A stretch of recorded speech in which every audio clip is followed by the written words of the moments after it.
Today's episode of the No-Till Market Garden podcast is brought to you by BCS America. BCS two-wheel tractors power dozens of professional quality, PTO-driven attachments for soil working, mowing, property maintenance, snow removal, and more. BCS tractors are famous for their durability and versatility, with handlebars that rotate 180 degrees for front and rear mount implements. And now, BCS has introduced a game changer in the two-wheel tractor world. Model 770 with hydrostatic drive.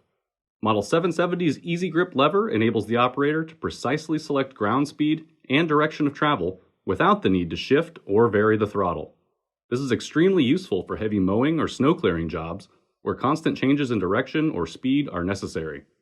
Now you can keep the flail mower running at full RPM while you mow forward, reverse, and forward again, all without the need to shift or re-engage the PTO. The hydrostatic Model 770 is on sale now. Check out bcsamerica.com for sale pricing and to find your nearest dealer. That's bcsamerica.com. Today's show is also brought to you by Growers & Co. One of the most exciting developments in recent years is that, thanks to Jean-Martin Fortier, the market gardener, and his team, there is now a clothing, tool, and apparel company that was built for exactly the type of work we talk about on this show.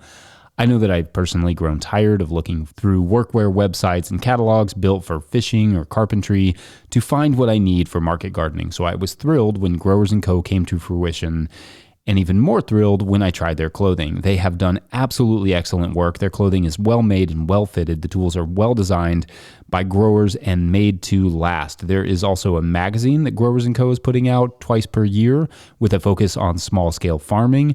I love the clothes. I rock the Muscovich vest a lot. The shirts, the hats, all of it. Anyway, follow Growers & Co. on Instagram and all the platforms and check out what they have to offer at growers.co. All right. Let's jam.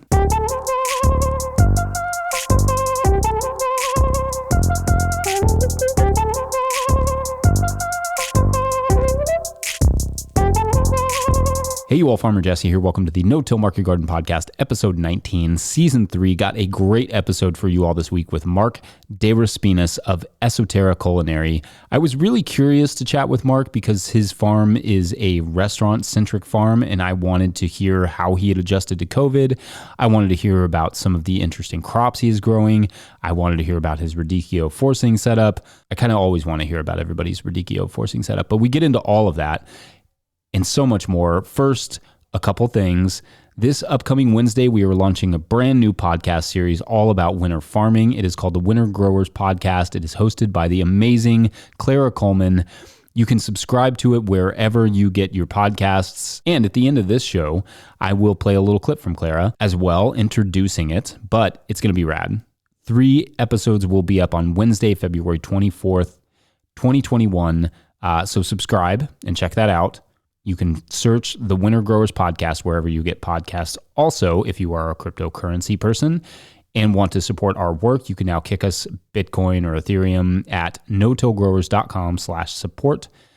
Another way to support our work is to pre-order a copy of my forthcoming book, The Living Soil Handbook. It ships in July, and proceeds from that sale at notillgrowers.com go to creating more content. So check all of that out at notillgrowers.com.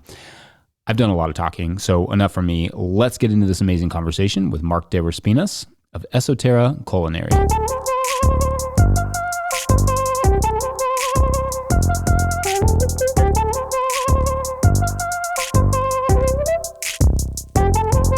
Mark DeRespinis, welcome to the podcast.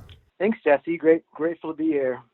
And grateful to have you. I'm super excited about this. All right, so let's give us a rundown. Where is your farm, and kind of give us the acreage that you're working with? My farm is Esoterra Culinary. We're located in Longmont and Boulder. Now our headquarters is in Boulder. We're actually just transitioning from about 1.5 acres of leased land where we operated for the last 3 years, and since we started the business in 2018. And now, just in kind of conjunction with the onset of COVID, we've moved onto a property owned by the city of Boulder, and we are now developing new gardens there and new systems to manage it's about 120 acres of land here, hay fields, grazing fields, vegetable gardens, and soon to be perennial plantings. Are you managing all 120 acres? I was very upfront with the city when I approached them that I am a vegetable grower, and so they were receptive to me working with my fellow farmers. You know, my neighbor cuts hay on one of the properties, and we're working on bringing the quality of that hayland up using similar techniques as we use in the garden. And that hay then we're incorporating into the garden in some of our mulches, our compost making, and then another property is grazed by my friend Marcus, who runs Macaulay Family Farms, where I lease the other vegetable land, and so he's running sheep on another 30 acres. And another section is a riparian section. And then there's a large area that's currently occupied by prairie dogs that we hope to be able to bring really full circle and back to the vibrant production in good time. It's going to be some work to get it back there. But yeah, so there's a bunch of different habitats and situations. Are the prairie dogs a pest? I'm curious because I mean they're hole diggers, right? Like, are they a garden pest? Oh gosh, yes, they are. Voracious and prolific, and they clear out all the vegetation around them, and so yeah, they can't really be in the garden. The only thing they leave behind is bindweed, unfortunately. Oh gosh, you can't even get them to eat the bindweed. That's frustrating. No. Talk about your marketing. Like, where's the veg going, and maybe just even where was it going, and how has COVID changed that? Right. Well, what I saw, this came from the first farm that I started was down in New Mexico at Ojo Caliente Mineral Springs, and I was working with the restaurants on the site of the resort and trying to basically tailor my production to maximize that relationship.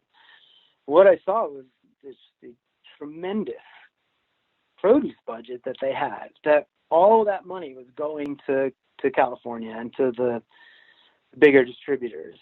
And I just felt like that part of my job was to sort of like to redirect some of those resources back into the land there at the resort and to try to maximize how much I could provide to them.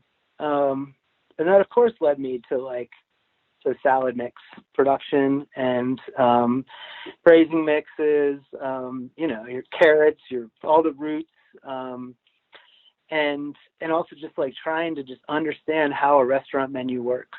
And so when I was wanting to move back to the Front Range, to the Boulder area with my wife and daughter, I was just so impressed with the quality of the farm scene up here. The farmers markets are amazing. There's some incredible CSA farms. And I thought that what I could bring to the scene was to specialize in serving the needs of culinary creatives, of chefs in the area. And that was also because at the end of my tenure down there at Ojo, I worked with a Michelin star chef in Santa Fe, and he just blew my mind. I was like, well, this is what you want? Oh, okay. Well, I can do this. And it was a lot of, tiny leaves and flowers and really specialty stuff that could be named on a menu. So that was the inspiration for starting Esoterra Culinary Garden, was to we really focused on essentially like esoteric produce, and I kind of stepped into a feedback loop with my chefs. They were really excited to have someone show up who wanted to grow bready and spigarello and chicories and ice lettuce and edible flowers for them. So that is my marketing, was exclusively with restaurants. Before, in our second year, we had 30 restaurants that we were working with, and then this last year with COVID, the challenge, there's a lot of fear and hesitation in March, and obviously a lot of shutdowns, and also this amazing community of people around the farm who were really eager to support what we were doing and to receive amazing food. So we started right away in March, delivering a produce share to people in our community. And then we continued doing it. We delivered bags from March until the end of October. But what I noticed meanwhile was that the restaurants it found their way. You know, there's very high quality establishments with amazing creative chefs who are eager to support their farmers. And so even when they were just doing takeout or limited outdoor dining, they still were prioritizing purchasing my produce. So, I was reassured by that, and we're actually scaling back the CSA this year to just calling it kind of like a friends and family share, and then just continuing to work with our restaurants. We've really been very consistent despite all the challenges. Wow, that's great. I mean, it's great to hear that they've kind of bounced back, and their orders and such are consistent, and that they're still willing and wanting to work with farmers. There's a tremendous food community in the Denver Boulder area with people who are really aware of the impact of supporting these restaurants and the farms. So it's really amazing to be a part of it. Yeah, absolutely. And then we talked about this a little bit before we started, but you've developed a pretty good relationship with all of these people. Do you want to talk a little bit about like how, when it comes to the restaurants and what you grow, can you talk about how that sort of comes into existence? Like deciding what you're going to grow, how you're working with the chefs, in terms of like what you're offering them. Do they have a say in what you grow? Those sorts of questions. I mean, I always ask chefs to tell me what they want.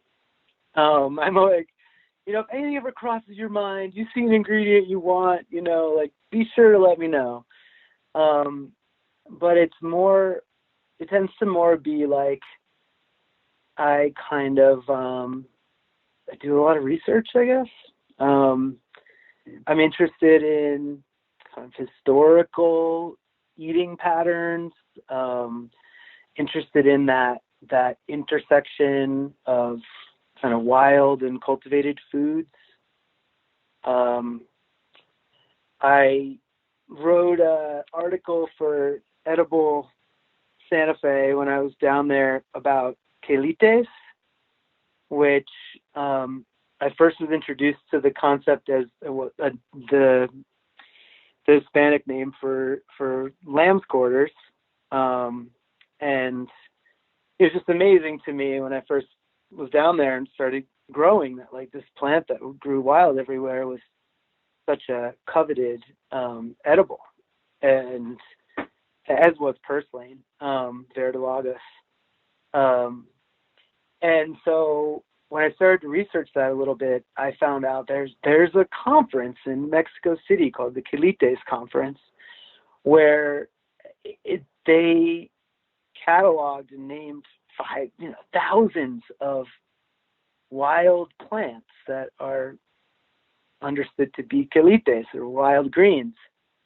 And And then I think also in Greece, there's something called horta, I think is the name of it. It's like it's a wild green that is just basically boiled. It's a mixture of any wild green that's growing at the time, that's gathered, that's boiled, and then served cold with olive oil and lemon juice. Every meal, and it's like, these are wild chicories and dandelions and docks and all this stuff that, like, I don't know. It's like we can grow or we could gather or whatever. So that's really opened up the possibilities for what can be in the garden. It also helps to open up rotations a little bit. So I don't have as many like high demand crops.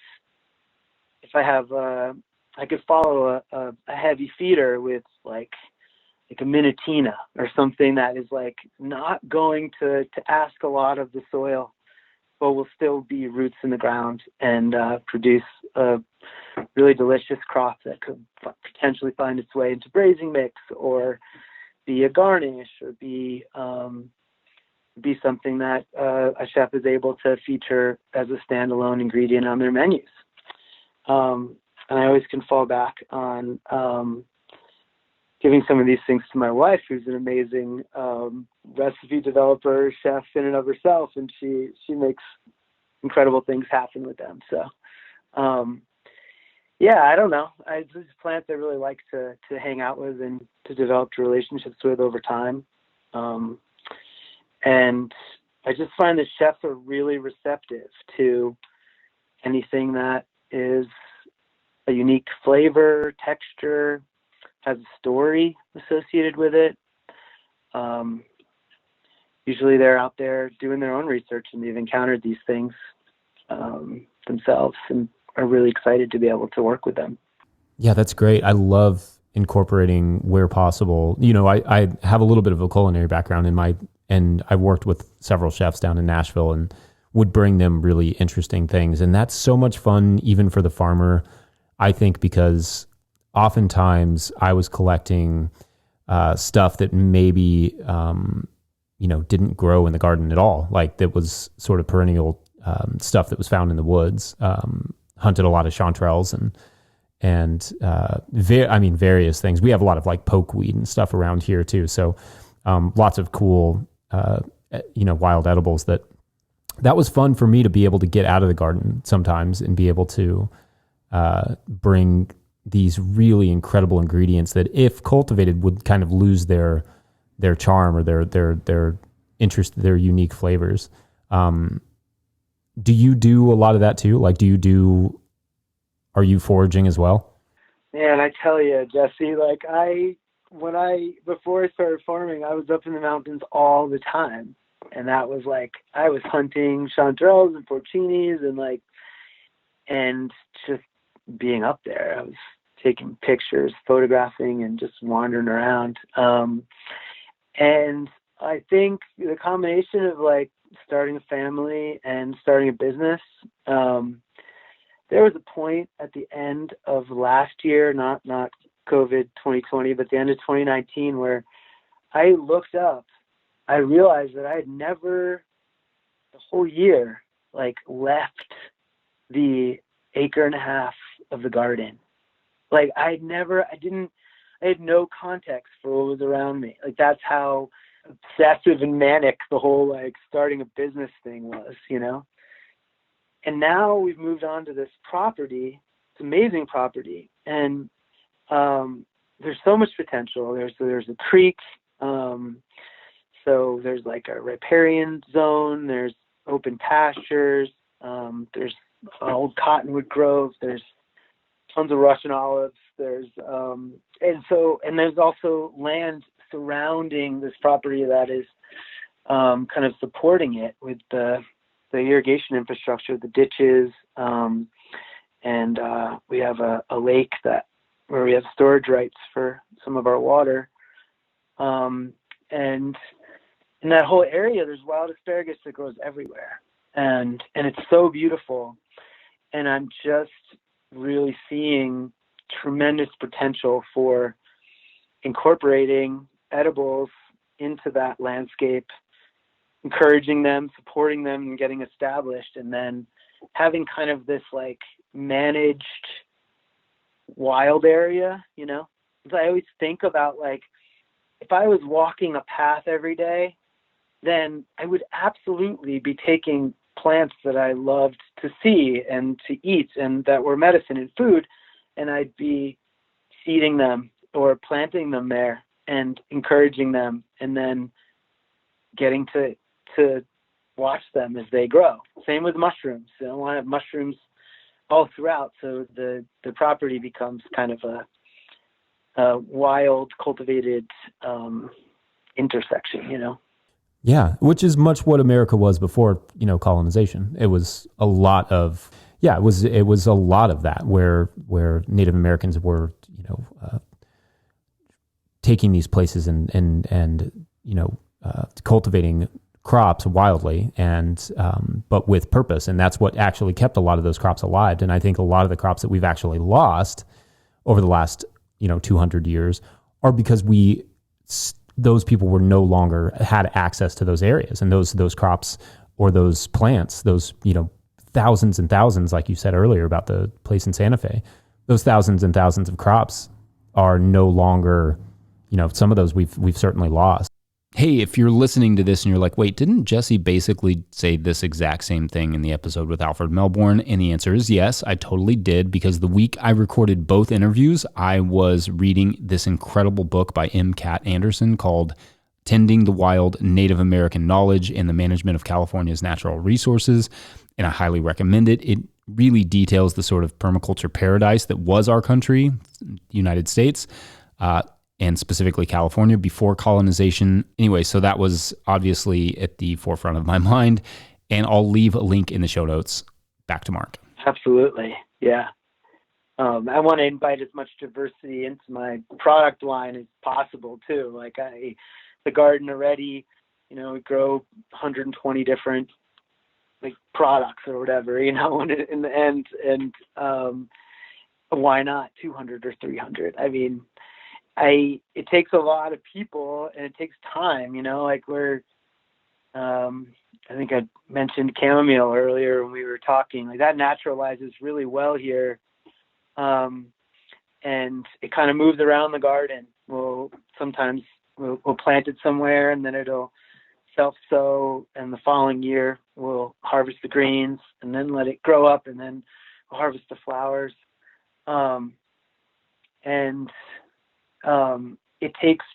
It takes a lot of like time. Like it's a different kind of relationship. I mean, it's not similar to a lot of things, but it's like sometimes I can't really justify within the context of the market garden, like picking chamomile flowers, because it's just like, there's not like that. You're not making your $120 an hour harvest target or whatever. But there's such existential value in relating to that plant. And then last night when I poured myself a cup of this amazing chamomile tea that's like this golden elixir, it's like you do it, it's I don't know, you spend the 2 hours or you make it an experience. So many people want to connect with nature, and it's like if people come on as volunteers, and those people come out to volunteer, I'm like, all right, you're gonna pick chamomile flowers for the next 2 hours. And that it takes that kind of economic pressure off of it a little bit. And they get a lot of value out of it. Yeah. I think that's a great thing to do, especially I think underestimated on my part when I first started farming was just how tedious a task is in farming sometimes. So that's a good intro on both levels, for the volunteers. Okay. Let's talk about some specific crops, like some of the stuff that you're doing. So, one of the things that I saw recently on your page, was sunchokes. Can you talk about your sunchoke production? Yes, definitely. What an amazing crop. I think I started with like a 30-foot row of tubers that I got, on Amazon or something, like 7 years ago, and have just continued to grow more and more every year.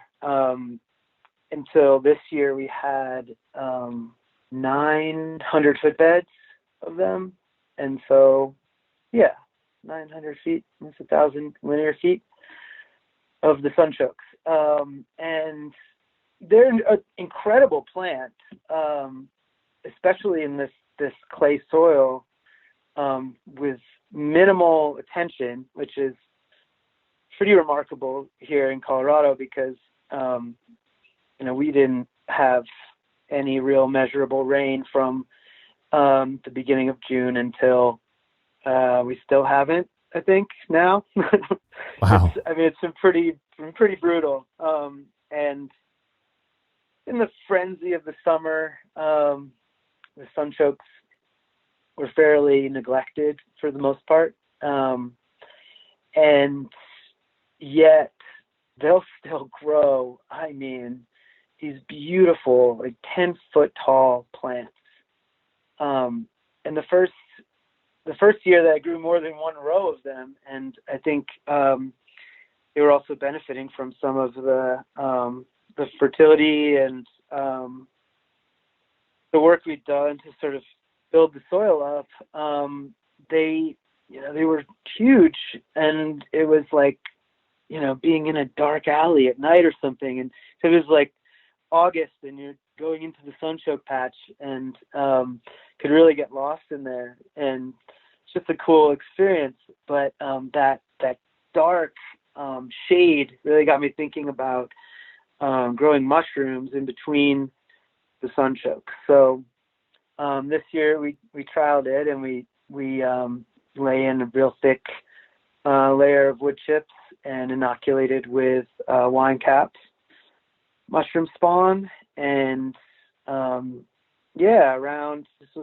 we did this probably in early June, and in the fall, in late August, early September, we had a really nice flush of wine caps, and it was thrilling, honestly, to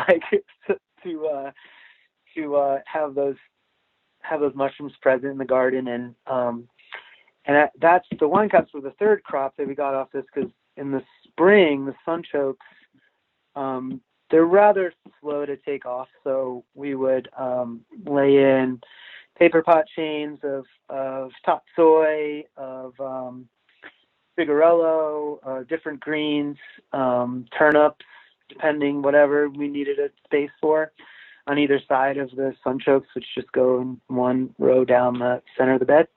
And so we would get a nice crop off of that first, and the Sunchokes would grow up, and then we've got the mushrooms in there.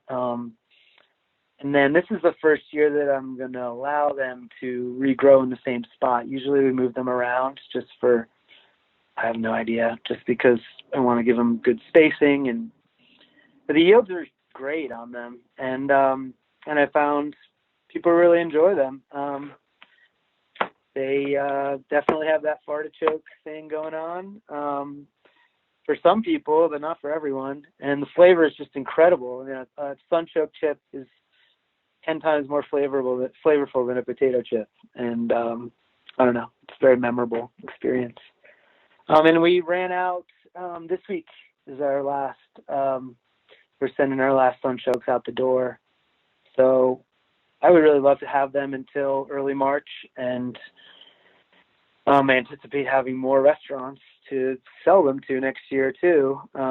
So we're going to expand our production of them again. It's a great winter crop too, that kind of anchors some of the other things we're doing in the winter.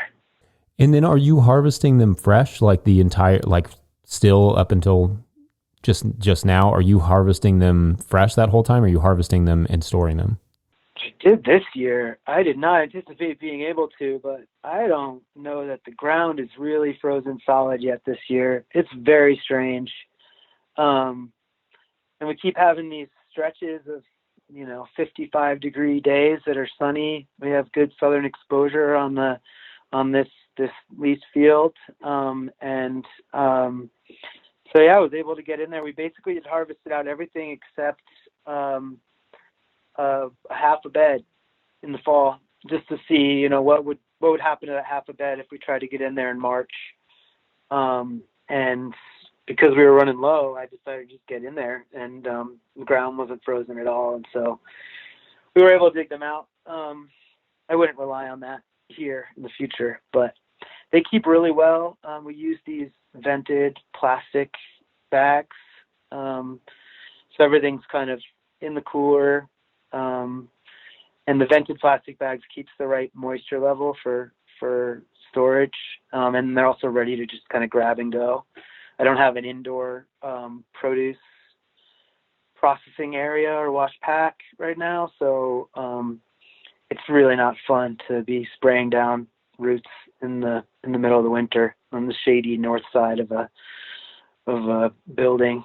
So yeah, for now we harvest them all out and just grab bags and drop them off throughout the winter. Yeah. What's your spacing when you replant them? About like 16 inches, about that, 18 inches. And are you doing 2 rows on a 30-inch bed? I'm just doing 1 row.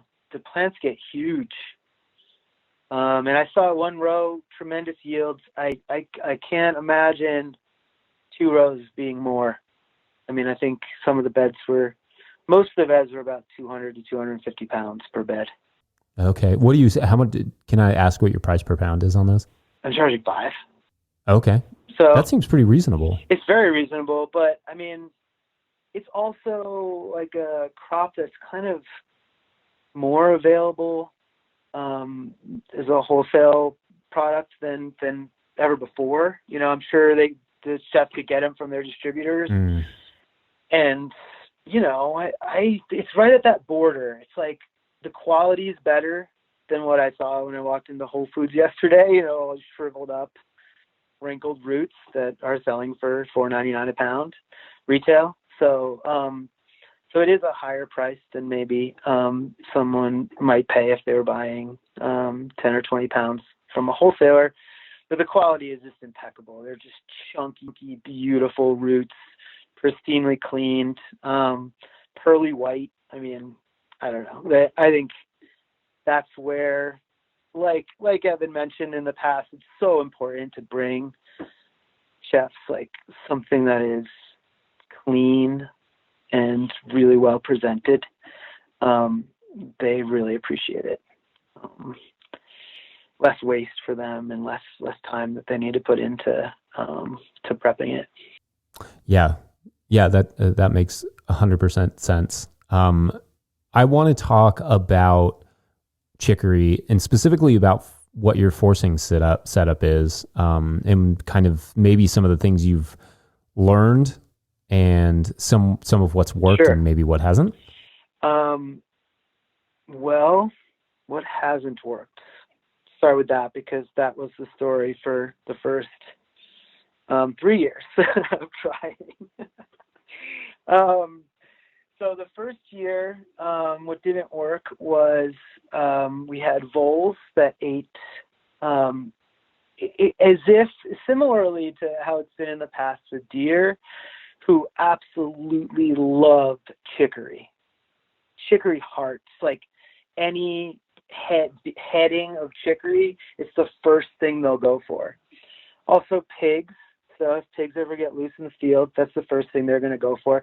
It's really telling. I mean, it really says to me that like that's what we need to be eating, because it's as if they would ignore everything else and just go for chicory heads. And then the voles would literally, you'd see that classic ring of tardivo leaves around, like a corona around a hole in the ground where the vole had eaten out the entire root. Wow. So that was pretty devastating in the first year on the land up here in Colorado. And then over time we've gotten the vole population under control, mostly through and you have tarps out, and snakes really love being under the tarps. They also really love to eat bulls. And also using that kind of like Elliot Coleman style trap with the box with 2 holes on either side, with an unbaited trap right inside the door, catch the bulls. So anyway, we were able to grow some really successful plants, which is step 1. Biggest consideration really is timing. It's like we start thinking about planting chicories at a time when most people are really focusing on lots of other crops. Like, let's see, I think like I started thinking a lot about planting chicories in the greenhouse in June, so that we can have them planted out starting the first to second week in July. It's a little early. We end up with definitely a lot of bolting on those first 6 sessions, but it also, depending on the season, we could also have a really successful crop. And I love those first of the Luisa varieties, the Belfiore, that come in really early, and it's really beautiful. And as soon as it sort of shifts to cold in early September here, we're able to have some nice early chicories. So the ones we're going for forcing, the Tardivo and the Castelfrancos, and this recent year the Isantina, the Gorizia variety that Uprising Seeds is working on and has provided an incredible seed for. Those are out there, and they kind of are doing their thing for a while. The challenge for us here is that the cold can really clamp down really quickly in the fall. For example, this recent year we had, it was like the low teens on September 10th. It was brutal. It was insane. And there was snow. So, in the previous couple of years on October, the first week in October, we had 10 degrees. And so I learned after the first year that basically row cover at the ready, and we did triple cover on anything that we wanted to survive. So that includes like all the chicories. So with the triple cover, we actually were able to have a good long fall season, such that the last chicories that I dug out of the ground for forcing were at the end of November, early December.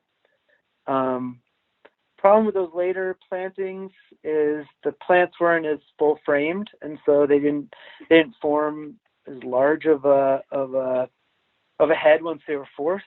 But still, like, it's beautiful. It's an incredible product. And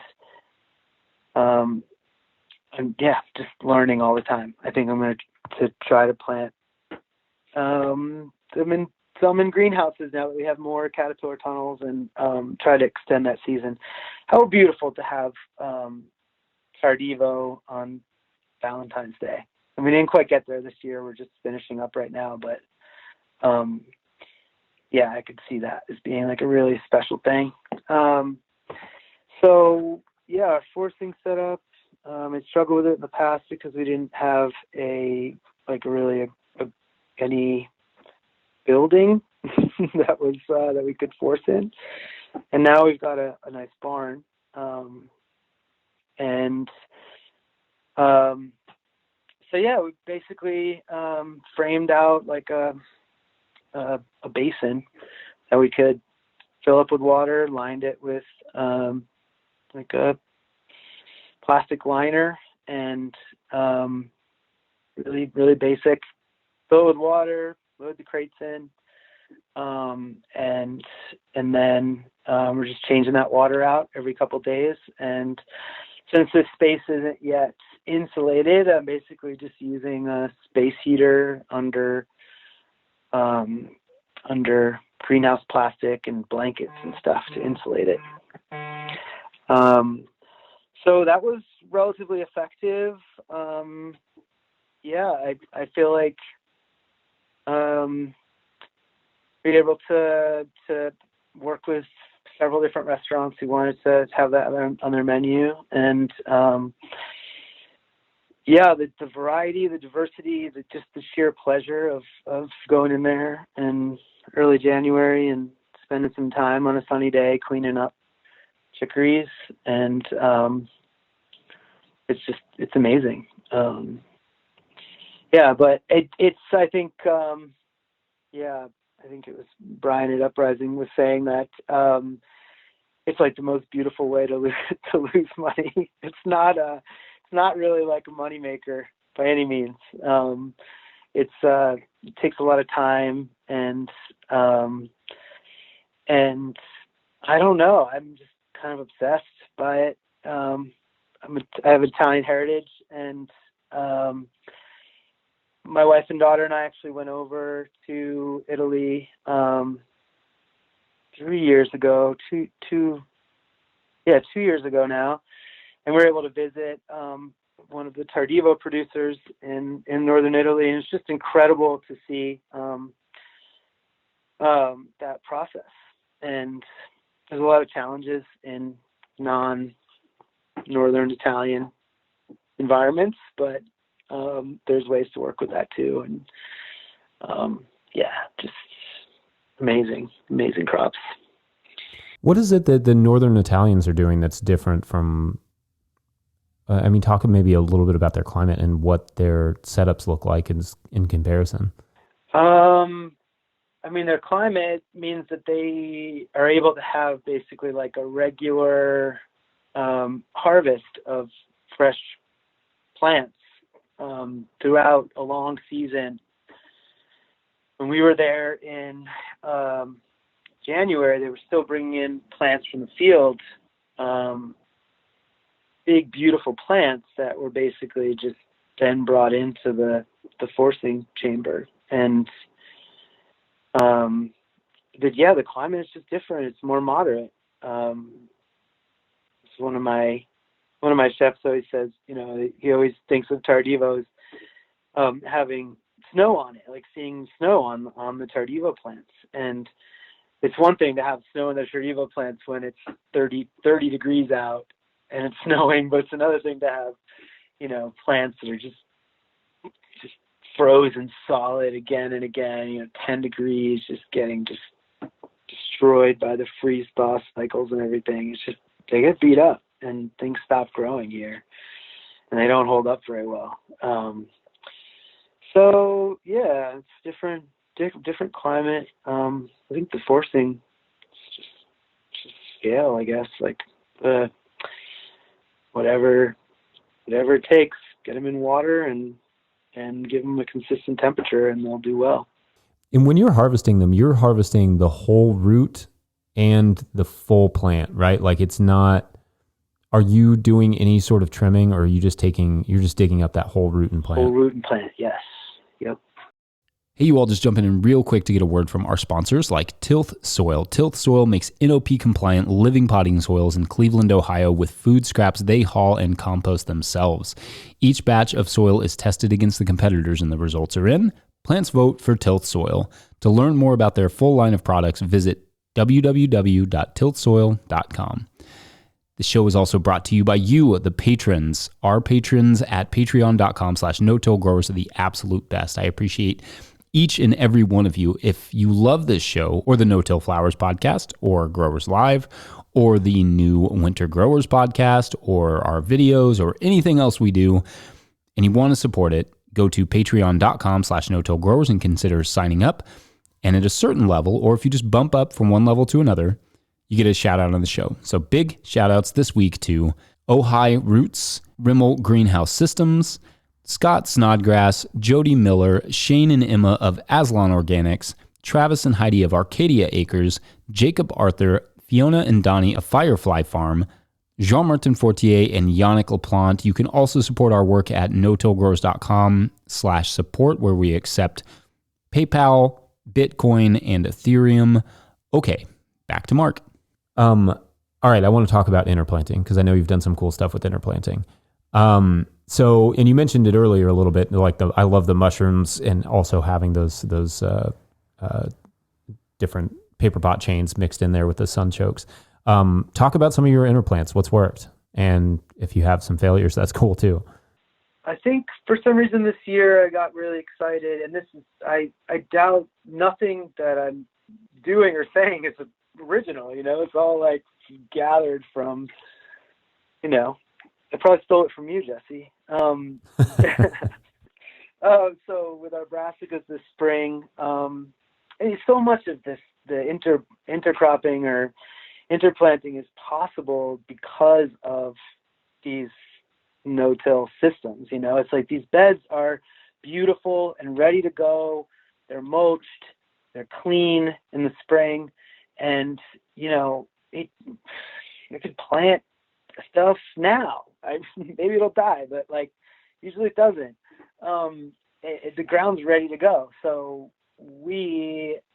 because I don't have a huge crew that comes on, I don't use big water wheel planters or anything. It's small production, and I don't really have the ability to just plant out 2 acres all at once on May 1st. So I really we start as early as possible. So we're starting our first seedlings now, and that gives us plants that are ready to go in the ground, even outside, by the first or second week in March. And it's a long, slow journey for those plants. And so we still might not be harvesting our say we're planting out a broccolini plant, or a spigarella plant, or cauliflower. We plant those out in the second week in March. We're not harvesting those until the first week in June. And that's with the row cover protection, everything. So, really I'm looking for space this year to try to increase production on the same footprint, acre and a half, and just being really excited about everything I'd heard on the podcast, really, about the potential for intercropping. So we just started dropping in. We were growing a bunch of that Frizzy Go, which is just a wonderful lettuce that we use in our salad mixes. We're growing a bunch of chicories and the few Salanova varieties that we grow for our mixes as well.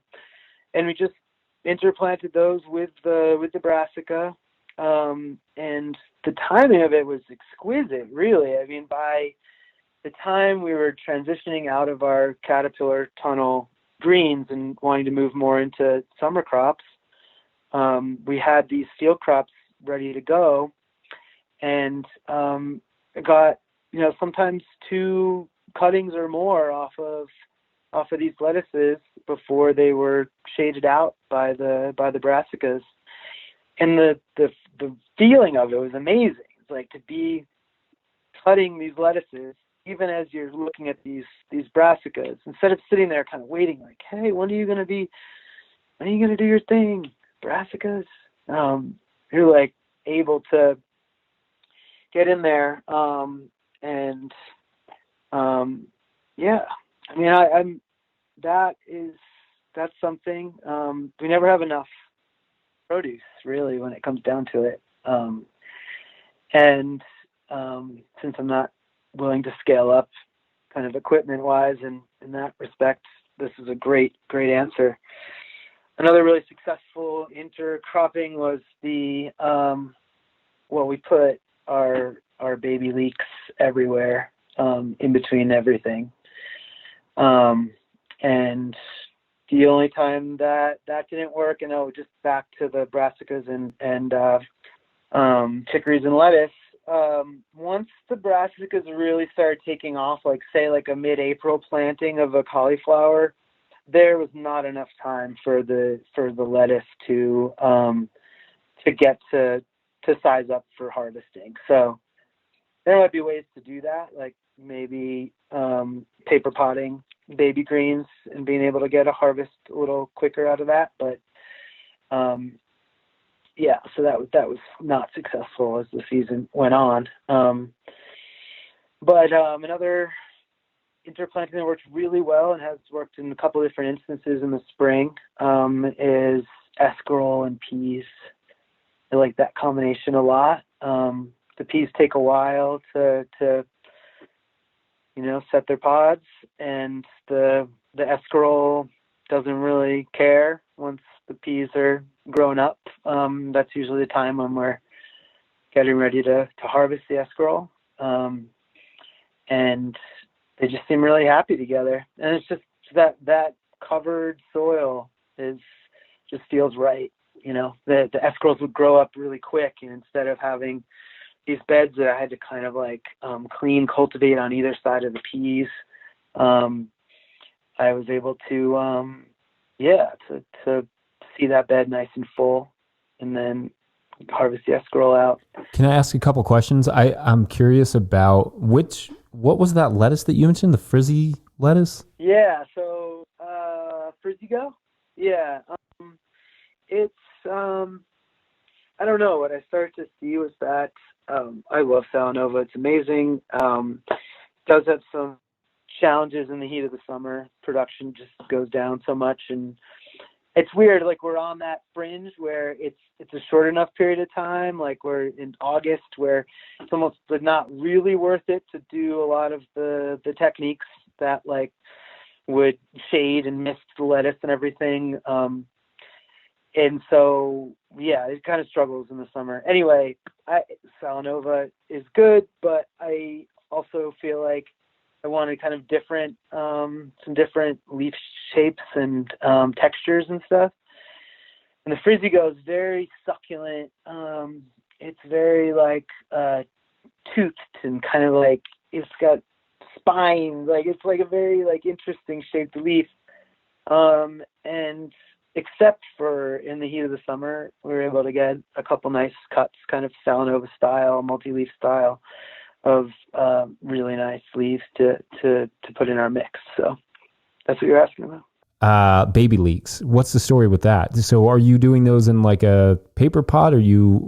What size are you growing them to? Like, I don't know that I've ever grown or seen baby leeks. We grow them in like multi-plant plugs. And honestly, I mean, it's given us a lot of headaches. I wouldn't suggest that anyone do this necessarily, but I think we're probably going to switch over to doing them in paper pots this year, mostly because of inconsistencies in size of the multi-plant plugs. We're doing kind of small plug, like for greenhouse space efficiency, we do them in 200 trays and do like 6 to 8 per plug, and then transplant them out, just drop them in all over the place.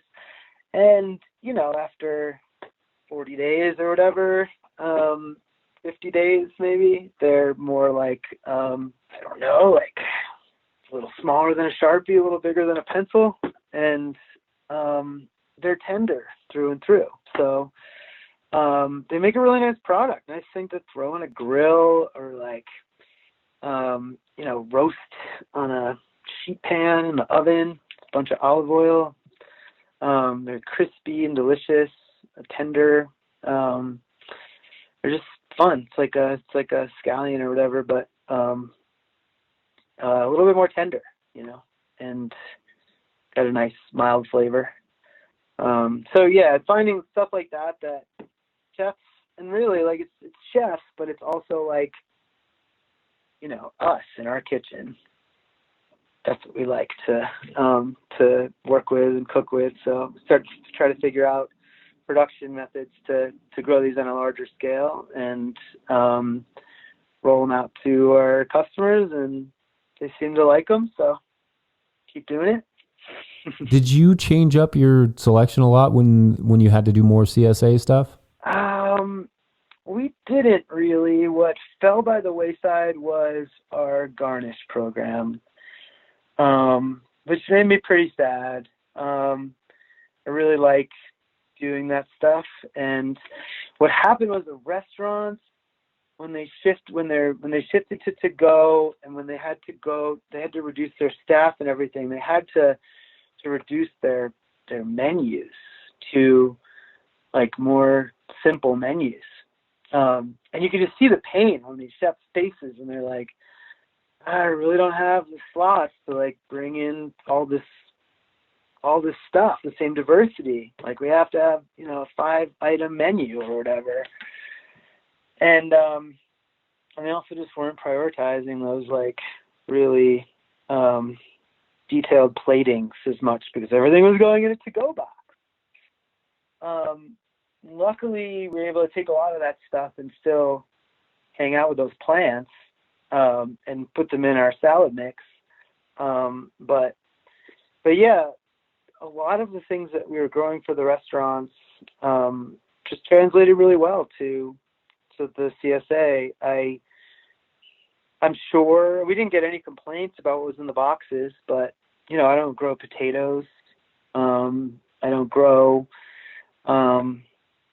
I don't know. What don't I grow? I don't have huge tomato and pepper crops. I don't know. I think people got it sort of, that we were growing a lot of salad crops and really delicious sweet roots, and they were really appreciative of what we did. We were able to bring them. So So no, we didn't change very much aside from dropping. We didn't plant anywhere near as many flowers, and we just stopped focusing attention on the garnish program. Bottom dropped out of that whole portion of our business, basically. Yeah, that's wild. Are you doing your beds? You mentioned like the no-till thing, and I think like that. I think a lot about that with like interplanting. It makes a lot of things sort of easier when you're not having to just flip over the whole bed or like deal with a bunch of weeds at the end of that growing period, which was often what happened to us when we were more of a tillage farm. What's your system? Are you doing kind of deep compost mulch, or are you doing what's your sort of setup there? I really struggle with getting high quality compost. And so we really don't do deep comp. We laid in a block of new beds using the cardboard wood chip and 6 inches of compost at the new property, and was pretty disappointed with the growth in that. And it might just be a number of factors. So I'm not, abandoning it, but no, for the most part, we were, we started out raising the beds up when we initially prepped the soil, and have just been consistently applying, a half inch to an inch of compost, our amendments, gypsum, azomite, humic acid, and always making sure we have our inoculants in place, the mycorrhiza, using a lot more of the Bacillus subtilis and all the lactobacillus species this year, working with the biology, broad forking until we didn't need to anymore, and still sometimes do on that heavy clay. But and really we do end up sometimes with a bed with a lot of bindweed in it, but mostly just by staying on top of our cultivations and realizing the value of a clean bed. Usually we end up with just the crop at the end, and we use our trusty Valley Oak wheel hoe and undercut it, or loppers to take out big plants or whatever, and then leave the roots in the ground. It's just been amazing. Just know that there's those tremendous root systems in the ground that are breaking down and feeding the soil biology. And then we will apply more compost or not and plant right in. We use the tilther a lot, and definitely struggle with a paper pot transplanter, getting the right tilth, but we've done this whole thing without a BCS. since the beginning, which has been absolutely insane. But I don't know. I had the BCS all last year. We barely ever used it. So I don't know. I kind of like the by hand thing. Had a willing army of people who were able to get out there and do the work with me so we could get it done. And yeah. Well, Mark, thank you so much for your time. This has been a really awesome conversation. Oh, we done already, Jesse? This is so much fun. Yeah, no, it goes fast, doesn't it? Yeah. Is there anything else you wanted to add on, though? Oh, man, just my exuberant appreciation for everything that you're doing and for this whole amazing community of farmers that has kept me sane through this whole process. Not just this year, but starting farm, being able to learn from all of you has been just like amazing. And I don't know how I would have done it without this community. So yeah, shouting out to everyone out there. Thanks for doing what you're doing. And especially, well, Jesse, thanks for bringing us all together in this format here.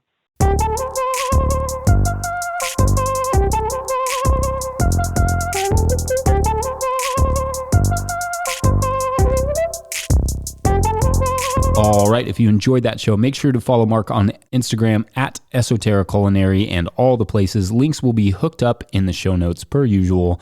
Also, make sure to subscribe to our new podcast, the Winter Growers Podcast, which launches on Wednesday. This is hosted by Clara Coleman. It is super awesome. I will put up a bonus episode for you on this feed, but otherwise you will find it on its own feed wherever you get podcasts. Please make sure to pre-order a copy of my book. I really appreciate that. It is called The Living Soil Handbook. You can get a pre-ordered copy at no-tillgrowers.com. That supports our work. We put in a bunch of that money towards our content creations, but there are also other ways to support our work. You can go to patreon.com/no-tillgrowers. You can go to no-tillgrowers.com/support and use PayPal. Or like I said, we now accept a couple different cryptocurrencies, Bitcoin and Ethereum. Otherwise, make sure to subscribe to this podcast wherever you are getting it and leave a review. But this week, obviously, all reviews must be put on the blockchain. Big thanks as always to Jackson Marlette and Josh Satin for their help. Huge thanks as always to Willie Breeding Theme Songs Breeding, who also produced the theme song for Winter Growers. Thank you, as always, to my amazing wife and partner, Hannah, for all her work. Thank you all for listening. We'll see you next week. Bye. Hey, No-Till podcast listeners. My name is Clara Coleman at Four Season Farm, and I'm hosting a new Winter Growers segment to talk about all things four-season farming. Growing up watching my dad trying to figure out four-season growing on the coast of Maine, I know firsthand what a challenging endeavor it is, and with many different approaches. I'm excited to be interviewing some excellent farmers located around the country, some well known to the farming world and others new to the scene. We talk about why they got into winter growing, their specific experiences and lessons learned, the advantages and challenges to year-round growing, and what they've discovered works for their bodies, families, and society. So let's dig in, and thanks for listening.